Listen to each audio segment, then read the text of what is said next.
بسم اللہ الرحمن الرحیم۔ آج جو سوا پارہ پڑھا گیا ہے اس میں پوری سورۃ الانعام تلاوت کی گئی ہے۔ اس سوا پارے میں خلاصے کے طور پہ 5 باتیں اہم ہیں۔ سب سے پہلی بات، اللہ پاک نے اس سورت میں خاص طور پہ رد فرمایا شرک اور مشرکین پر، اور اس بات فرمایا عقیدہ توحید کا۔ بحیثیت ایک مسلمان ہونے کے ہمیں اس بات سے واقف ہونا چاہیے کہ پورے قرآن کریم میں سب سے زیادہ زور عقیدہ توحید پر دیا گیا۔ انسان کا عقیدہ اللہ کی ذات پر مضبوط ہو کہ اس پوری کائنات کے متصرف اور قادر مطلق بادشاہ وہ صرف ایک ہے، اور وہ اللہ پاک کی ذات ہے۔ اس عقیدہ توحید کے مقابلے میں جو تصور دنیا میں ہے وہ شرک کا ہے کہ نعوذ باللہ انسان اللہ کی ذات میں یا اللہ پاک کی صفات میں شرک کا مرتکب ہو جائے، اور یہ اللہ کی نگاہ میں سب سے بڑا گناہ ہے۔ اس لیے قرآن کریم میں فرمایا کہ ان اللہ لا یغفر ان یشرک بہ، اللہ پاک مشرک کی مغفرت نہیں فرمائیں گے۔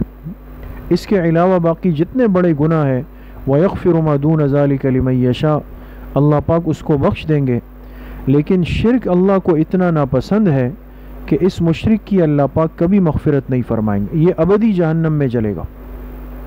تو اس سورۃ الانعام میں سب سے زیادہ زور دیا گیا عقیدہ توحید پر، اور رد کیا گیا، نفی کی گئی شرک کی۔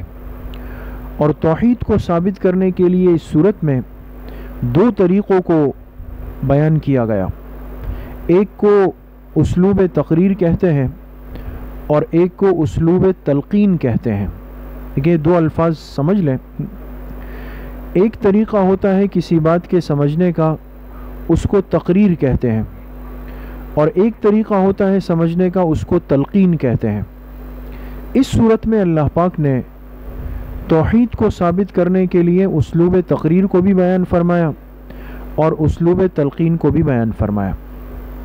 تقریر اس کو کہتے ہیں کہ ایسے دلائل اور ایسی نشانیاں انسان کے پاس ہو کہ سوائے ماننے کے اور کوئی راستہ انسان کے پاس نہ بچے۔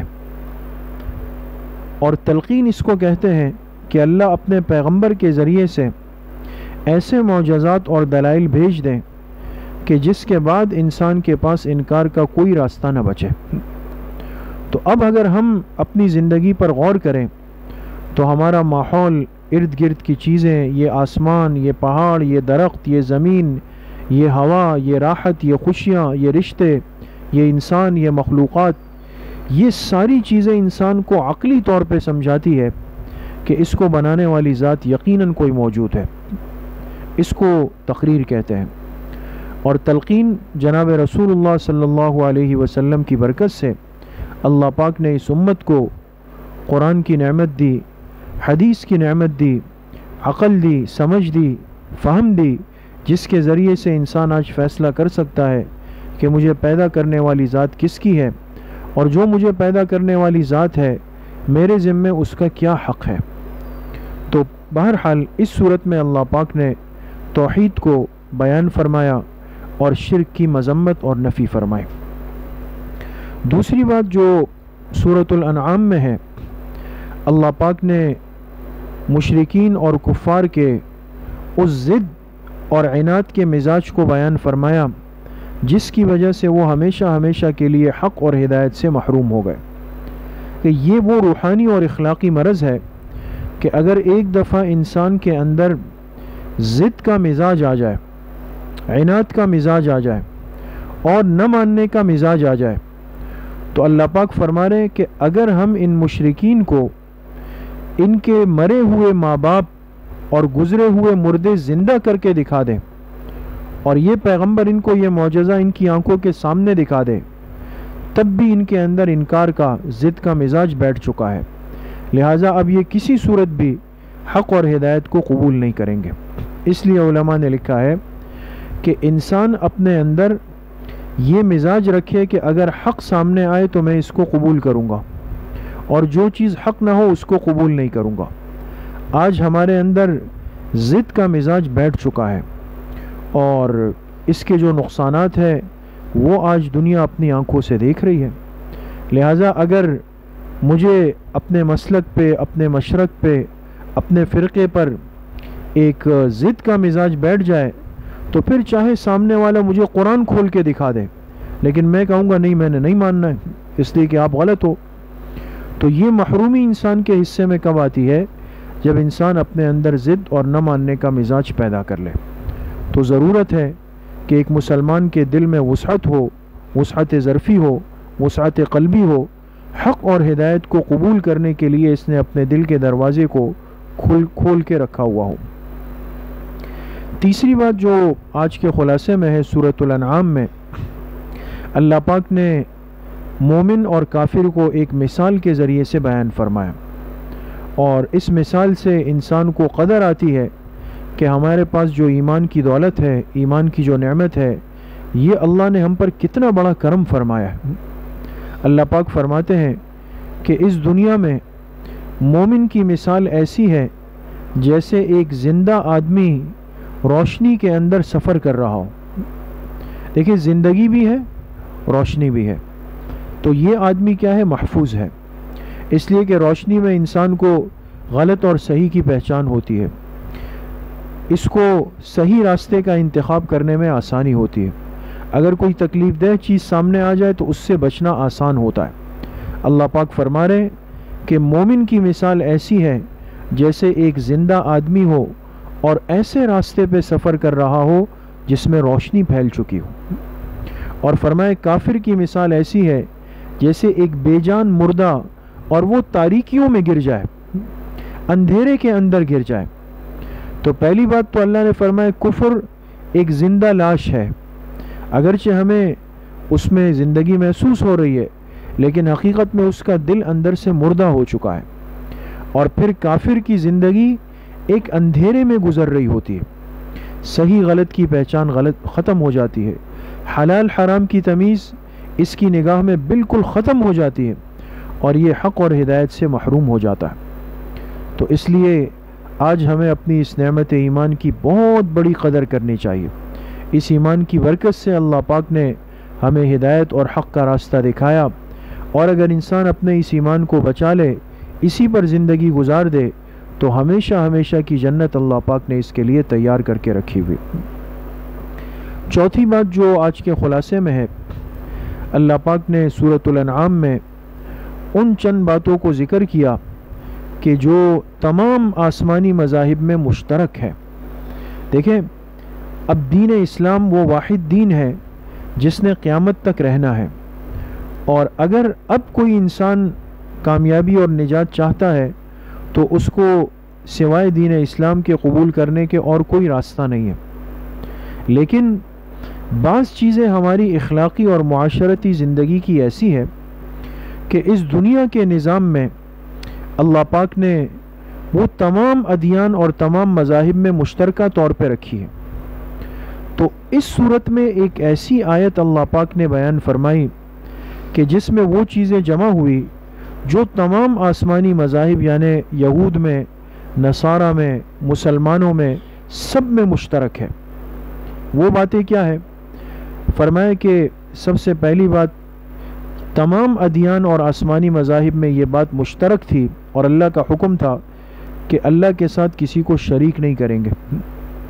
دوسری بات جو حکم تھا کہ والدین کے ساتھ حسن سلوک کا معاملہ کریں گے۔ تیسری بات کہ اپنی اولاد کو بھوک اور افلاس کے خوف سے قتل نہیں کریں گے۔ یعنی کوئی یہ کہے نعوذ باللہ کہ بھئی اولاد ہوگی، زیادہ ہوگی، اس کو کہاں سے کھلاؤں گا، اولاد کا راستہ بند کر دیا، اولاد کی صلاحیت ختم کر دی، یہ چیز اللہ پاک نے تمام مذاہب میں حرام قرار دی۔ چوتھی چیز فرمائی کہ یتیم کا حق اور مال کھانا تمام مذاہب کے اندر حرام تھا، اس کا خیال رکھنا ہے۔ پانچویں چیز فرمائی کہ ناپ تول کے اندر کمی نہیں کرنی ہے، یہ قدر مشترک ہے تمام آسمانی مذاہب کے اندر۔ چھٹی بات فرمائی کہ عدل و انصاف کے ساتھ فیصلہ کرنا ہے، کسی کے ساتھ بے انصافی اور کسی کے ساتھ ظلم نہیں کرنا ہے۔ اور 7ویں بات فرمائی کہ جب کسی سے کوئی وعدہ کر لو تو اس وعدے کو پورا کرنا ہے. اور 8ویں بات فرمائی کہ ہمیشہ انسان صراط مستقیم یعنی سیدھی راہ پر چلنے کی کوشش کرے. یہ وہ باتیں ہیں کہ جس میں اللہ پاک نے تمام آسمانی مذاہب کو مشترک فرمایا، اور اس امت کی خاص طور پہ ذمہ داری ہے کہ ان اخلاقی ذمہ داریوں کو پورا کرے تاکہ ہمارا معاشرتی نظام، خاندانی نظام یہ صحیح ترتیب اور صحیح رخ پہ چلتا رہے. 5ویں اور آخری بات جو آج کے خلاصے میں ہے، اللہ پاک نے اپنی رحمت اور اپنی مہربانی کا ایک ضابطہ اور اصول بیان فرمایا، اور اس صاحب ایمان کو ایک تسلی دی، بہت بڑی تسلی ہے جو اللہ پاک نے اس سورت کے آخر میں دی ہے. وہ کیا تسلی دی؟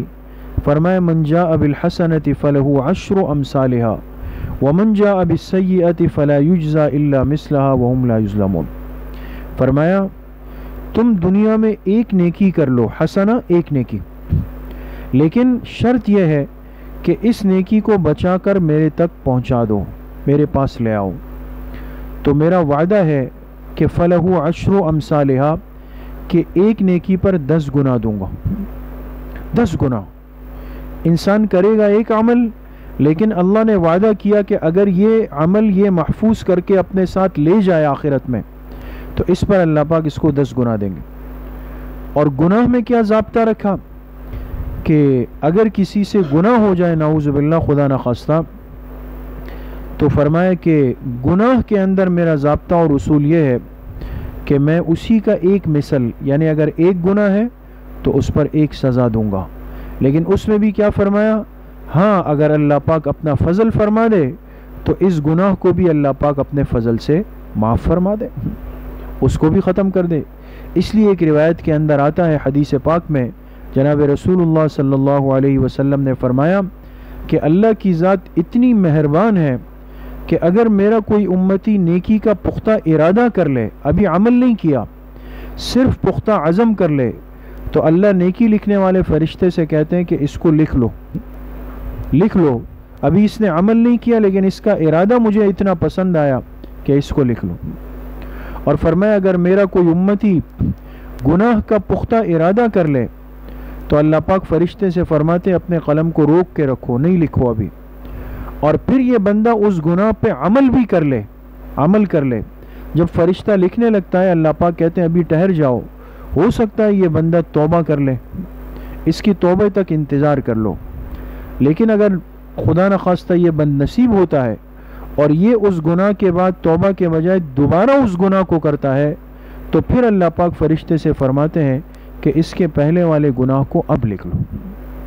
تو اندازہ لگائیں کہ اللہ پاک کی مہربانی کتنی زیادہ ہے، اللہ کی عنایات کتنی زیادہ ہے.